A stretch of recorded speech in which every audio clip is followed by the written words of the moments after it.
नीतीश कुमार के टक्कर देवे खातिर जहाँ महागठबंधन बा ओइजे पप्पू यादव तैयार बढ़ले बाड़े और लोक जनशक्ति पार्टी भी अपन खूंटा ठोक के तैयार बा। जौना के हमेशा घाटा जौन बा वो भारतीय जनता पार्टी के मिले और फायदा नीतीश कुमार के होत रहे। एकरा अलावे 19 गो ऐसा अस्पताल बा जौना में पारा मेडिकल स्टाफ मानक के अनुरूप बाड़े। बाकी वह समझ नहीं कि 36 जिला अस्पताल में पूरी तरह से कुछ भी ऐसा नहीं खे जौना से वो मानक के पूरा कल जा सके। आज सुशील मोदी के स्थिति का बा 2015 में ये लोग इतना ना ज़्यादा 2014 के जीत से अति उत्साह में आ गई रहे कि लोग के ये बुझा गई कि कुछ करे के जरूरत नहीं है। नरेंद्र मोदी के नाम काफ़ी बा और उनका नामे पर हमनी के सत्ता में बिहार में एक अच्छे आ जाए जा, कारण कि नीतीश कुमार तो संगे रहन ना। और ये अति उत्साह ऐसा लेके डूबल कि भैंस लेवा ले लस। जैसे ना होला कि 15 साल तक ले खूंटा में बांध के अपना सुशील मोदी के रखले रहन भारतीय जनता पार्टी के, और भारतीय जनता पार्टी के मजबूरी में उनका भरोसा कल जरूरी रहे।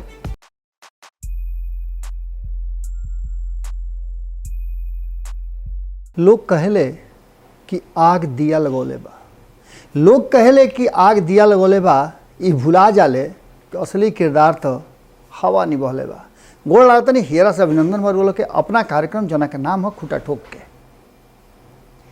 आज के खूंटा ठोक शुरू करे से पहले हम रुआ लोग से एगो आग्रह कर दें कि खूंटा ठोक के जौन एपिसोड बा वो अंतिम बा, बाकी आगे रुआ लोग से बात करो। सबसे पहला बात कि जौन वर्तमान परिस्थिति बा बिहार के राजनीति के, ओकरा में उथल पुथल इतना ज़्यादा मच रहा बा कि कब का हुई कहल बड़ा मुश्किल हो रहा बा। लेकिन हमनी के रुआ जानता नहीं कि भारत लाइव भीतर ही ढूक के खबर निकाले खातिर जानल जाला। ऐसने भीतर से खबर जो आइल बा और ये खबर रुआ जो सुन रहल बानी एकरा के बतावे से पहले रुआ लोग के तनी मनी पहले हम बता दी एकर भूमिका कि खबर के पीछे नीतीश कुमार के रणनीति बा। और नीतीश कुमार के रणनीति रुआ जानता नहीं कि कैसन रणनीति होला। नीतीश कुमार हे हाथ से करेले तो हे हाथ के पता ना चलला। जब प्लान कोनो बनावेले तो ओकरा के जब तक ले खूंटा ठोक के ओकरा के पूरा ना कर देवेले तब तक ले वो छोड़े वाला ना हवे। और ख़ास करके अपना विरोधी के दुश्मन के तो वो ना छोड़े खातिर जानल जाले। ई शुरुआती क्षण जो देखता नहीं भारत लाइव पर, एक बाद जो खूंटा ठोक के पूरा विश्लेषण बा ये खूंटा ठोक पाई। रुआ लोग जानते बानी अब तो 15-16 दिन के हमनी के संबंध हो गई। 15-16 दिन में बहुत कुछ उतार चढ़ाव भइल, चैनल हैक भइल, फिर चैनल वापस आइल, बड़ी ओकरा खातिर रुआ लोग के आशीर्वाद मिलल। लेकिन अभी भारत लाइव के जितना स्पीड चाहिए जौन हमनी के पहले रनी जा, ओकरा में बहुत लोग एने ओने भटक के, जैसे के संपादक नमन मिश्रा जी बतौल ही रही कि कुछ लोग अभी भी जगह पर खड़ा होकर पता खोजता। तो खोजे के जरूरत नहीं है, टंटनावे के जरूरत बा। और टंटना दे तो भारत लाइव रुआ के बता दी कि खूंटा ठोक कहाँ बा, पंचनामा कहाँ बा और भारत लाइव कौना स्थिति में बा। एक बाद आज के जौन विषय बा, इस विषय पर बहुत सारा बात रुआ भी पहुँच गई हुई कि आखिर नीतीश कुमार जी के जौन प्लानिंग रहा वो कैसे सक्सेस हो गई।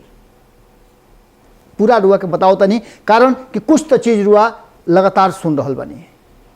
हाल फिलहाल में रुआ देख लो को भारत लाइव पर संपादक नमन मिश्रा जी बतैले नहीं है कि कैसे नेता प्रतिपक्ष तेजस्वी यादव खिसीभूत भइल बड़ा नीतीश कुमार के, माने भीतरी से निकाल के उनकर जितना कमजोरी कमी बा सब अब सामने रखता। एक पीछे वो बुझता नहीं कि कहीं ऐसा तो ना कि उनका मन में बुझा गया कि अब नीतीश कुमार संगे आगे यारी ना हो सकेला। लेकिन खैर ये बात के पूरा विश्लेषण आई सभे खूंटा ठोक पे हमनी के कल जाओ। राउर विचार चाहिए और संगे संगे रुआ आपन जो विचार बा वो जरूर देव सब है।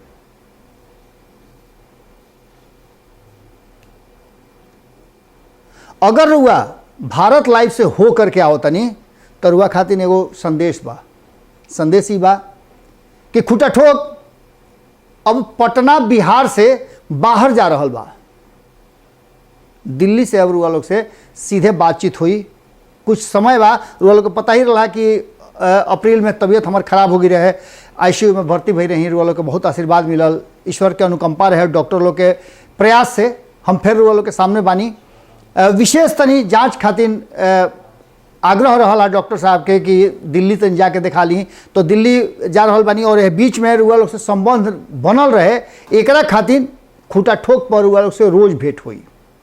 एकरा अलावे भारत लाइव पर ज़्यादा कदा आवते रहब, लेकिन रुआ लोग के प्यार और आशीर्वाद में कमी ना होके के चाहिए। जे दिल्ली में बा उनका लोग से आग्रह बा कि रुआ चाही तो मुलाकात कर सकीले।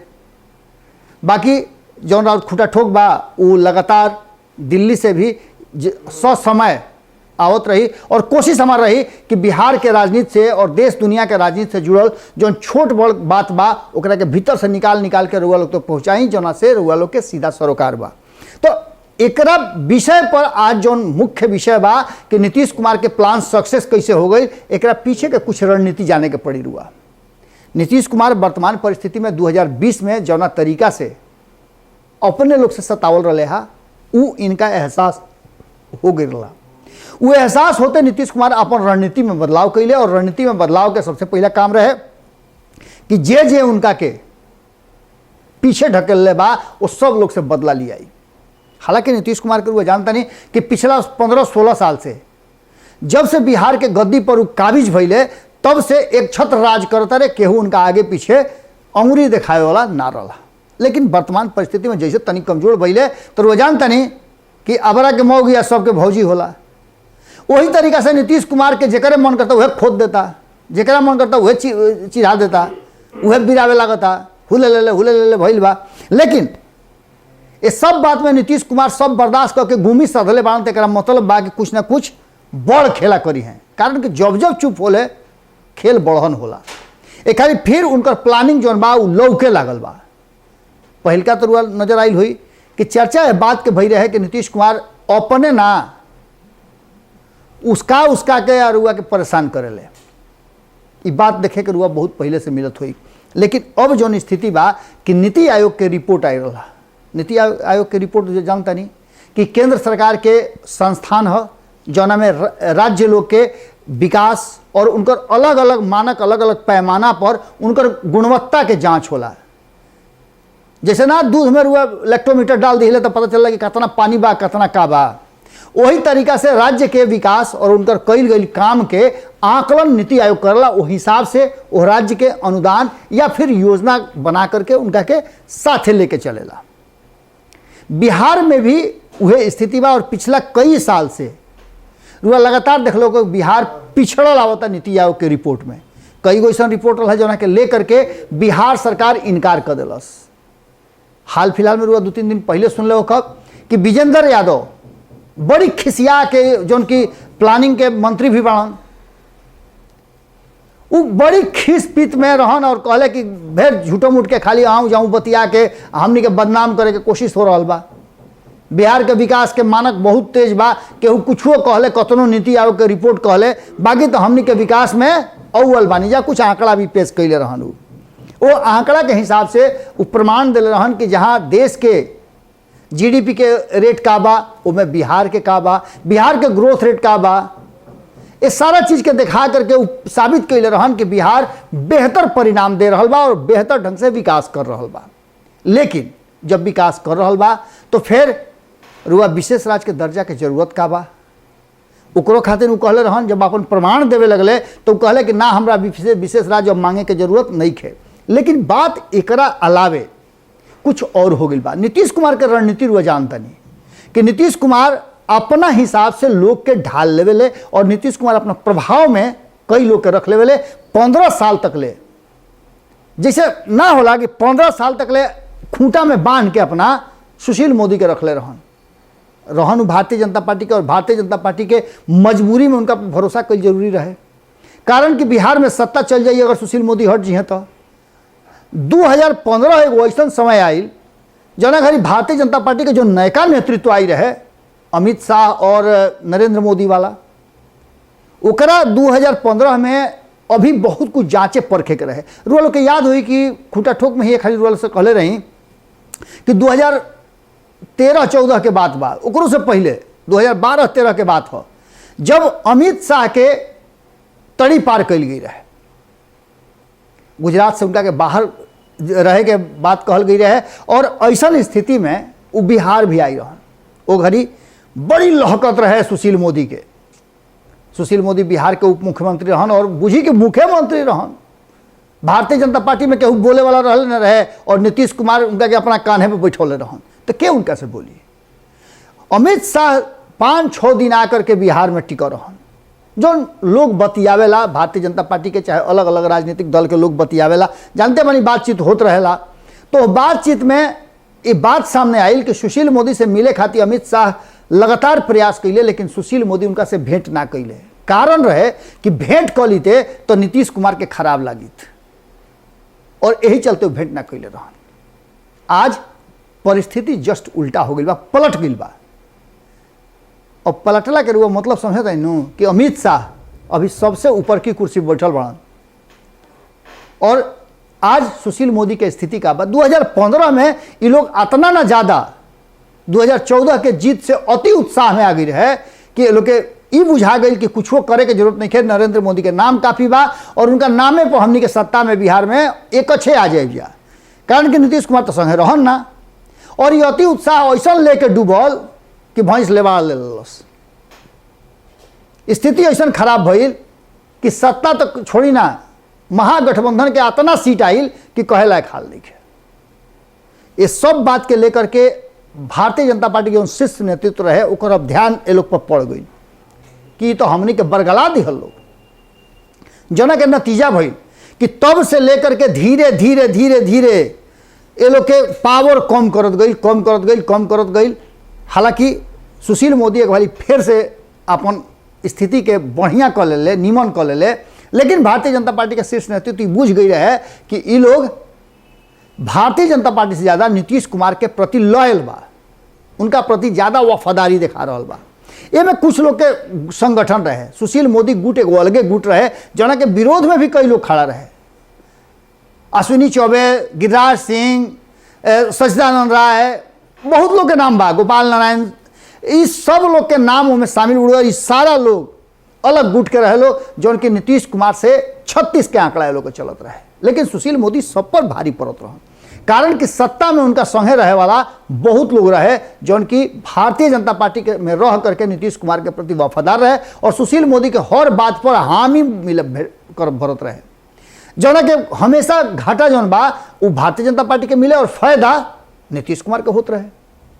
इस सब बात के लेकर के उनमें मंगल पांडे के नाम भी शामिल रहे।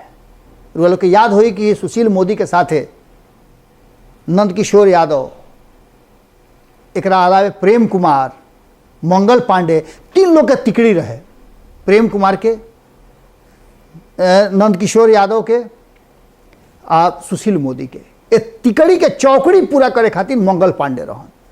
रुआ याद हुई कि मंगल पांडे 2014-15 में भाजपा के अध्यक्ष भी रहन प्रदेश के। अब इनका पीछे पीछे चले खातिर मजबूर रहे भारतीय जनता पार्टी। और वो घड़ी हार के बाद जब 2 साल से भी कम समय में सुशील मोदी और नीतीश कुमार के साठगांठ भइल, और महागठबंधन से एनडीए के तरफ नीतीश कुमार शिफ्ट कर गए, तो भारतीय जनता पार्टी के जो शीर्ष नेतृत्व रहन, जिनका मन में ये लोग के प्रति दुर्भावना आ गई रहे, वो लोग के कुछ हद तक शांत करे के मौका मिलल। और भारतीय जनता पार्टी के शीर्ष नेतृत्व के भी बुझा गई कि भाई कसहूँ तो सत्ता मिलल, अब धीरे धीरे चले दो। और ये करत करत 2020 के प्लानिंग वही घर से बने लग रहा है कि अगला चुनाव में ये सब लोग के एक और कल जाई। और वह 2020 के चुनाव देखनी, 2020 के चुनाव में भारतीय जनता पार्टी जतना 2015 में घात भई रहे ओकर बदला लेलस। और बदला लेला के बाद नीतीश कुमार तो बैकफुट पर चलिए गए, लेकिन नीतीश कुमार पहले ही हर्दी गुर्दी बोलवा दिले रहन, ये चलते उनका के मुख्यमंत्री बनावे के मजबूरी रहे। और थोड़ा सा सीटवा के एने ओने हो गई। अगर चिराग पासवान के कुछ सीट आ गई रही, माने 212 गो सीट आ गई रही तो बुझ ली कि आज स्थिति दोसर रही। और नीतीश कुमार के ना भोजपुरी में कहावत बा कि मंगले भीख ना मिली, वो स्थिति हो गई रही। जौन की राजनीतिक विश्लेषण करे वाला लोग और राजनीति में रहे वाला लोग कहेला, कई गो लोग के कहना बा कि भारतीय जनता पार्टी अपना से नीतीश कुमार के साफ करे के पूरा प्लान बना दिले रहे, लेकिन संभव ना हो सकल। नीतीश कुमार पनप गईले और पनपला के बाद फिर से अपन खूटा मजबूती से गाड़ दिले। हाल फिलहाल में नीति आयोग की रिपोर्ट आई हो, नीति आयोग की रिपोर्ट में स्वास्थ्य क्षेत्र के लेकर के जितना समस्या रहा रुआ देखनी कि 1.5-2 साल से कोरोना ऐसा ना कहर बरपौलस कि सारा मेडिकल सिस्टम जो बा एक्सपोज हो गई। हालांकि तो महामारी रहा, यह बात के माने के तैयार बनी, लेकिन अस्पताल में 1 लाख पर 6 गो खाली बेड होके, 1 लाख के जहाँ जनसंख्या होके आ मात्र 6 गो बेड होके, तो रुआ वो स्वास्थ्य व्यवस्था के का कहो। नीति आयोग के रिपोर्ट आई। नीति आयोग जानते बानी कि भारतीय जनता पार्टी और केंद्र सरकार के आयोग है जना रिपोर्ट ले आवेला, पहले ही बताऊनी। एक मानक पर कई गो ऐसा जगह बा जहाँ माने बिहार में बिहार जोन बा भारत के सबसे पिछड़ी राज्य घोषित होता बा। अब एगो और मानक तय भइल स्वास्थ्य वाला, ओकरो में बिहार फिसड्डी हो गई। ये बात के माने से इनकार दोसर के होने के कहले विजेंद्र यादव जो बात कहले वो बात तो हम मान लेते नहीं कि चलो भाई भारतीय जनता पार्टी उनका के नीतीश कुमार के पीछे करे के फेरा में रहता, लेकिन जौना पार्टी के केंद्र में भी स्वास्थ्य मंत्री रहल होके 2-3 साल तक ले लगातार अश्विनी चौबे, बिहार में पिछला चुनाव से मैंने 2017 से लेकर के अब तक स्वास्थ्य मंत्री रहल होके, एकरा पहले भी अश्विनी चौबे स्वास्थ्य मंत्री रहे है। यानी कि लगातार जौना टीम से स्वास्थ्य मंत्री होके, जौना पार्टी से स्वास्थ्य मंत्री होके, और स्वास्थ्य व्यवस्था नीतीश कुमार और भाजपा के 16 साल के शासन के बाद सबसे नीचे पायदान पर आवे, तो एकर मतलब का होला। एकर मतलब सीधे होला कि कहीं ना कहीं रुआ झूठ बोलता नहीं और व्यवस्था में रुआ चूक गई बनी, रुआ लोग के बरकरार रहल बनी और जान के साथ खिलवाड़ करता नहीं। कुल जो रिपोर्ट आइल बा देश के सरकारी और जिला अस्पताल जो बाड़े उनकर रिपोर्ट जो नीति आयोग दिले बा ओकरा में सिर्फ 101 अस्पताल ही विशेष दर्जा प्राप्त बाड़े और उनका में डॉक्टर बाड़े। 1 लाख के आबादी पर मात्र 6 गो बेड बा, ये भी बात क्लियर हो गई बा। और एक संगे संगे 36 जिला अस्पताल में मात्र 3 गो ही मानक के पूरा करेले। अब एकरा पर वो समझ ली कि रिपोर्ट के केंद्र सरकार दिले बा, पूरा टीम ओकरा के देख सुन के आंकड़ा बैठले बा। और ओकरा पर अगर मंगल पांडे जो स्वास्थ्य मंत्री बान कहता कि हम एकरा के नइखी मानत, गलत रिपोर्ट बा, तब एकर मतलब रुआ का समझब। एक तरफ नीतीश कुमार ये बात कह रहा बाड़े और मंगल पांडे कौना गुट के हवे, तो सुशील मोदी गुट के। सुशील मोदी गुट को के ह तो 2015 से लगातार नीतीश कुमार के संगे सत्ता सुख भोग रहा बा। यानी कि कहीं ना कहीं अभी भी भारतीय जनता पार्टी के तरफ से नीतीश कुमार के भक्ति करे वाला और जय जयकार करे वाला लोग के कमी नहीं है। मंगल पांडे भले ही हमारी रिपोर्ट के नकार देता नहीं कि नहीं खे रिपोर्ट, वो नकार दी, लेकिन नीति आयोग के जो रिपोर्ट आइल बा वो रिपोर्ट के रुआ कैसे रुआ अस्पताल जाई लेनू, लोग मरत रहे तो रुआ पता बानू, कोरोना काल में का होत रहे रुआ पता बानू, ये सब कुछ पता बा। बक्सर के सांसद बाड़े अश्विनी कुमार चौबे स्वास्थ्य मंत्री रहे है, स्वास्थ्य राज्य मंत्री केंद्र में रहे है, उनके के लेकिन नुआई रहे कि दिल्ली में जाते हैं लोग भीड़ बढ़ाने के लिए, वो लोग के सामने नुआई रहे। ये सारा बात के लेकर के, सारा मामला के लेकर के कहीं ना कहीं अब मंगल पांडे पर गाज गिरल बा, लेकिन मंगल पांडे एकरा के सिरे से खारिज करता रहे। आंकड़ा बता रहा बा कि 2012 में आईपीएचएस के जो मानक रहा, आईपीएचएस के वो मानक के अनुसार 8.33% ही अस्पताल वो मानक के पूरा करता रहे। यानी समझ ले कि आंकड़ा कहां बा। अब ये आंकड़ा पर ऐसा बहुत सारा चीज बा कि मात्र 6 गो ऐसा अस्पताल बा जना में स्टाफ नर्स जो मानक बा ओकरा अनुरूप बाड़े। एकरा अलावे 19 गो ऐसा अस्पताल बा जना में पारा मेडिकल स्टाफ वो मानक के अनुरूप बाड़े। बाकी वह समझ लें कि 36 जिला अस्पताल में पूरी तरह से कुछ भी ऐसा नहीं खे जना से वो मानक के पूरा कल जा सके। इस सब के स्थिति बा कि 2000 बेड के अस्पताल में 29 गो डॉक्टर होके के चाहिए। 100 बेड के अस्पताल जहां हुई वो या 29 गो डॉक्टर, 45 गो नर्सिंग स्टाफ होके चाहिए और 31 गो पारा मेडिकल स्टाफ होके के चाहिए। एकरा मानक के पूरा करे वाला अब तक बिहार नहीं खे भइल। ई एगो मानक भइल, लेकिन यह मानक के साथ राजनीतिक चर्चा में अगर वो आ जाई तो नीतीश कुमार अपना प्लान में सक्सेस हो गई है कि रुआ देखा तनी कि इस सब के बाद, इतना कमी भइला के बाद, इतना एक दूसरा के साथ सामंजस्य ना बैठला के बावजूद सत्ता खातिर सब भुलाए खातिर तैयार बा। नीतीश कुमार के रणनीति कि भारतीय जनता पार्टी के और अपना अन्य साथी दल के यह बात खातिर तैयार कर ले कि दोनों सीट पर उपचुनाव खुद लड़ी है। पहला हाल रुआ देखले होगा कि उपचुनाव में राष्ट्रीय अध्यक्ष मीटिंग में शामिल होइल बड़े और सब दल के लोग खड़ा होकर के 2 सीट के घोषणा कैले हुई। ये बात के रुआ समझता नहीं कि नीतीश कुमार अपन वर्चस्व और अपन प्रभाव बिहार के लोग में दिखावल चाहता रहे कि बिना नीतीश कुमार के भारतीय जनता पार्टी और अन्य दल के कोई अस्तित्व नहीं खे। नीतीश कुमार जो कहीं है वह हुई। दूसर का तरफ कि अपना दल में तो वो अपना खेमा में तो ये बात कही रहे अपना गठबंधन में, लेकिन दूसर का गठबंधन महागठबंधन बा ओकरों में हड़होड़ मचल बा, जहाँ एक तरफ पूरी तरह से संगठित दिखावे की कोशिश भइल एनडीए के, वो ये महागठबंधन में 2 सीट पर रेड मचल बा। कांग्रेस में कन्हैया के ज्वाइन करना और ज्वाइन करने के बाद कन्हैया के बौकार हो जाना, माने एकदम खूंटा ठोक के एकदम भारतीय जनता पार्टी और नीतीश कुमार से अलगे अपने को राग अलपले बा। जन में राष्ट्रीय जनता दल भले ही अपना प्रवक्ता लोग के चुप करा दिले बा, लेकिन स्थिति बड़ा भयावह बा। कारण कि राष्ट्रीय जनता दल तेजस्वी यादव और लालू प्रसाद के जो पूरा प्लानिंग रहे प्लानिंग बिखरत नजर आवता। लेकिन खैर ये महागठबंधन और एनडीए के बीच के बात बा, लेकिन नीतीश कुमार कहीं ना कहीं महागठबंधन के जो एका रहे ओकरा में भी अपन प्लान के तहत विस्फोट करे में सफल हो गई। अब देखे वाला बात हुई कि नीतीश कुमार ये दोनों सीट पर कैसे सफलता हासिल करके अपन श्रेष्ठता साबित करता रहे और लालू प्रसाद तेजस्वी यादव सहित महागठबंधन के लोग कैसे नीतीश कुमार के बैकफुट पर ले जाए के कोशिश करता।